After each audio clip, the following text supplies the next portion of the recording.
A Gabi foi dar uma descansada, mas alguém tem que trabalhar, alguém tem que vir aqui e cá estou para falar um pouquinho com vocês. Eu não vou sair completamente do tema política porque eu vou falar um pouco de sociedade, digamos assim, de pessoas.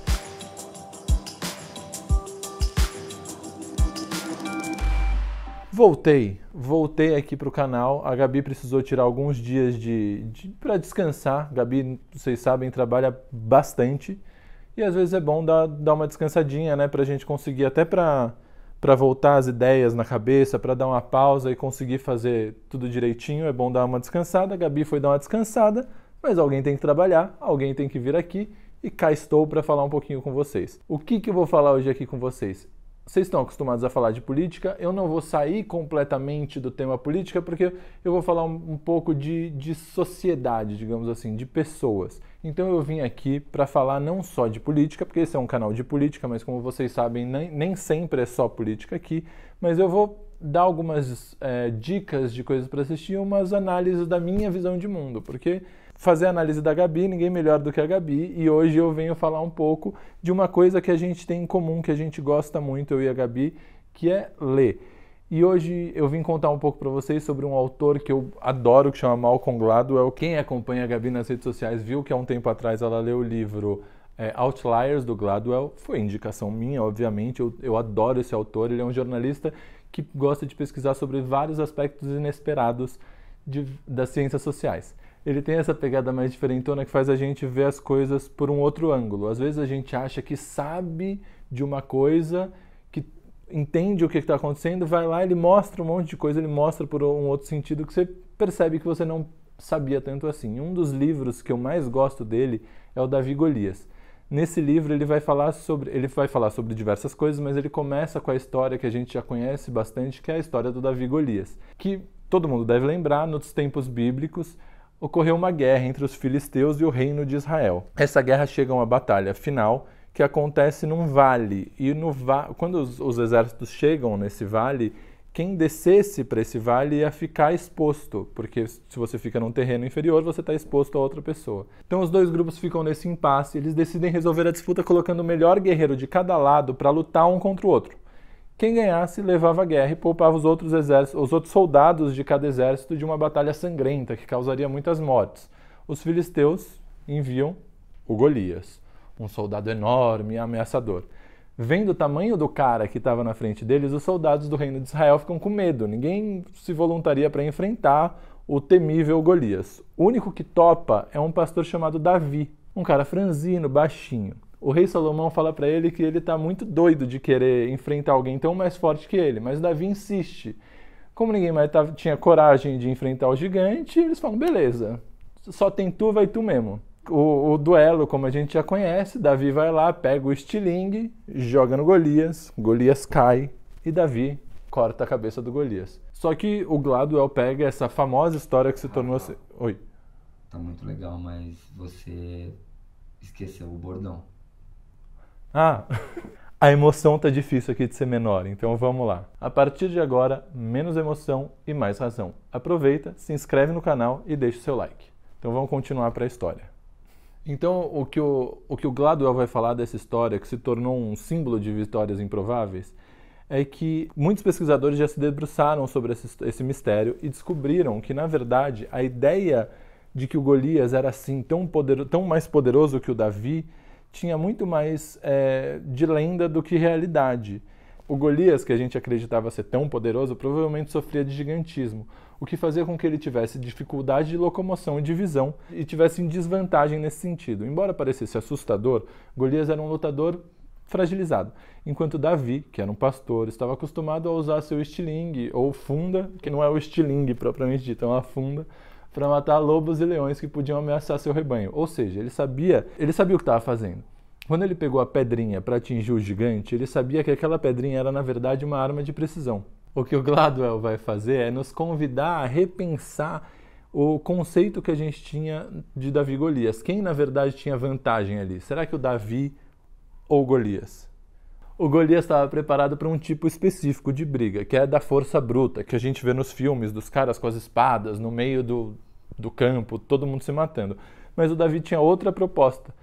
O que ele estava propondo ali, o que ele tinha na cabeça, ou o cenário que o Davi pensava, ele não tinha dúvida que ele ia ganhar. A chance que ele tinha com a funda era muito maior do que todo mundo imaginava, porque todo mundo estava pensando em um tipo de batalha e ele estava com a cabeça em outro lugar. E essa história que o Gladwell conta no TED Talks também, além do livro, faz pensar sobre o antigo e a modernidade, sobre as revoluções e o status quo. Grandes estruturas têm dificuldade de mudança. Não só a grande estrutura, como o ser humano em si tem dificuldade de mudança. A dificuldade de mudar, de se adaptar. Mas só que normalmente a gente não tem, as empresas e os humanos não têm essa percepção e a gente não consegue agir a tempo de evitar que a pedrinha da funda bata na nossa cabeça. Esse pensamento disruptivo de mudar as regras do jogo é o pensamento das startups. Se elas forem jogar o jogo nas regras das empresas, das grandes empresas estabelecidas, elas nunca vão conseguir espaço no mercado. As empresas iniciantes têm que mudar o jogo de algum jeito para que elas tenham alguma chance. E essa é a famosa disrupção. Só quando a empresa pequena muda o jogo, a gente às vezes percebe que a empresa grande tem dificuldade de mudança. É muito difícil a empresa grande mudar, porque ela tem a burocracia, ela já está acostumada naquele jeito de fazer as coisas. E sempre existe outro jeito de fazer as coisas. Não é porque alguma coisa é feita da mesma forma a vida inteira que vai continuar sendo assim. Mas se você quiser mudar uma indústria, um país, ou como as coisas são geridas no seu próprio condomínio, não dá para jogar o mesmo jogo e esperar que os resultados sejam diferentes. Quem quiser vencer vai ter que escolher outro caminho mais inovador, que não é o caminho do Golias. Esse é um pouco o pensamento revolucionário se a gente for puxar a sardinha pro lado da política. Mas daí beleza. O que eu estou falando aqui é que a gente tem que revolucionar tudo o tempo todo. Imagina um mundo onde no momento em que a gente entende alguma coisa, ela já é transformada para outra. Também não dá para ficar. E a gente tem essa pressão social de ser disruptivo, de ser novo, de pensar diferente. É todo o tempo a gente tendo que ter ideia. E as coisas não necessariamente funcionam assim. O que a gente precisa é de um equilíbrio entre inovação e um caminho que realmente funciona. E quando a inovação vinga e se torna o status quo, como é que a gente faz para não virar Golias? Porque uma coisa é a gente ficar louco atrás dessa revolução o tempo todo. E outra é a gente fazer a revolução, perceber que a revolução foi feita, deu certo, está dando certo, e nesse momento a gente vira Golias. Eu fico pensando em diversas situações em que cada um de nós pode ser Davi ou Golias. Por exemplo, neste novo mundo das criptomoedas. O Davi, a inovação, são as criptos. Uma forma de trocar, armazenar valor que não existia até semana passada. E ainda hoje acontece meio às margens do sistema monetário tradicional, regulado pelos estados. Ao mesmo tempo, será que os atrasados são os estados? Porque as criptomoedas são uma inovação interessante, mas que precisam ser bem pensadas. Afinal, tem muita gente que hoje em dia diz que as criptomoedas, por ser menos rastreáveis ainda, dão espaço para vários golpes e crimes, coisas erradas que podem ser feitos através da cripto. Então, será o que vale mais a pena? Manter esse atraso de uma coisa que funciona ou será que a gente muda para essa revolução que a gente não tem muita certeza como vai ser? Será que o conservadorismo de ficar nas tecnologias e instituições que já funcionam e que foram criadas ao longo dos anos e aperfeiçoadas é tão ruim assim? Será mesmo que o novo é sempre bom e o antigo é sempre ruim? O movimento conservador na política faz exatamente essa pergunta. Afinal, tem que buscar inovação o tempo todo? Não dá para ser esse camaleão que muda o tempo todo. Mas quando a gente estiver na zona de conforto, a gente não pode achar que o mundo é assim e acabou. Não existe espaço para alteração.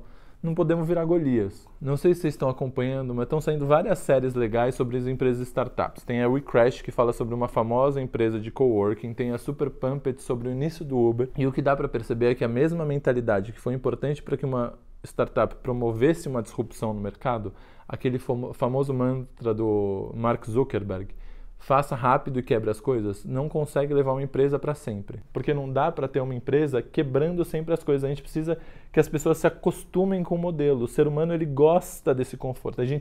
Mesmo todo mundo falando para a gente sair da zona de conforto, a gente gosta da zona de conforto. Então, quando a gente revoluciona as coisas, oferece uma coisa diferente para as pessoas precisam se acostumar com isso. A gente não pode ficar mudando o tempo inteiro. Mas vamos lá, os fundadores dessas empresas da série tiveram que sair para dar lugar a uma administração mais sólida e tradicional. Também não dá para ser Davi para sempre. E qual é a solução? Revolução sempre ou ficar no conservadorismo? Talvez se o Golias tivesse se adaptado um pouquinho quando ele viu o novo desafio que o Davi apresentava, ele tivesse obtido mais sucesso. Eu penso muito que a chave para a gente viver no mundo de hoje é a adaptabilidade. A gente precisa aceitar as nossas dúvidas. A gente não pode, não tem como a gente ter certeza de tudo. Hoje em dia todo mundo pega o coletinho de especialista em mercado financeiro, especialista em infectologia, especialista em política. Não é porque é um saco ficar discutindo sobre, sei lá, a transmissibilidade do vírus ou vacina de mRNA quando você não sabe do que está falando direito ou nem seu interlocutor, mas porque a gente passa a desmerecer os especialistas. Eu sou muito a favor da normalização de fazer a Glória Pires. Eu não tenho condição de opinar. Falta pra gente uma postura curiosa de aprendizado. Eu não sei, mas eu quero aprender. Mas a gente precisa não saber, a gente precisa admitir que a gente não sabe. Quando você acha que sabe tudo, se um dos pilares da sua crença cai, você perde tudo o que você é. É por isso que tanta gente fica presa no negacionismo, porque aquela crença se torna tão parte da identidade da pessoa que ela não consegue mais se adaptar, ela não consegue mais avaliar novos dados, porque corre o risco de perder quem ela se entende ser. É muito profundo isso. A Gabi sempre recebe aqui a pergunta: como debater com negacionistas? Ou como convencer com quem está enfeitiçado por uma crença que não tem lastro na realidade. Para começar, a gente tem que ter muita compreensão de que muitas vezes ser Golias faz parte da identidade de uma pessoa e que tirar isso dela é muito difícil. A estratégia tem que ser aos pouquinhos, com muito jeito. Outra indicação que eu deixo aqui é um documentário sobre a galera que acredita que a Terra é plana, que está no Netflix. É de abrir o olho. Eu quero terminar esse vídeo com a recomendação de uma reflexão. Vamos prestar atenção quando a gente pode estar sendo Davi e quando a gente pode virar Golias. Você está disposto a mudar a sua opinião ou seu jeito de fazer as coisas? Num debate, você é aquele que só entra para ganhar ou entra para aprender? É isso. Deixe seu like, dê sua opinião nos comentários e compartilhe esse vídeo com seus amigos. Mas deixa o like de verdade aqui, deixa o like, comenta, porque se esse vídeo for bem, quem sabe não rola um aumento. Não gostou? Tudo bem, não gostou. Seu direito não gostar, mas gostou? Senta o dedo no like nos comentários, porque vai que eu ganho mais espaço aqui, ganho um aumento, alguma coisa do gênero. Muito obrigado, espero que vocês tenham gostado e até a próxima.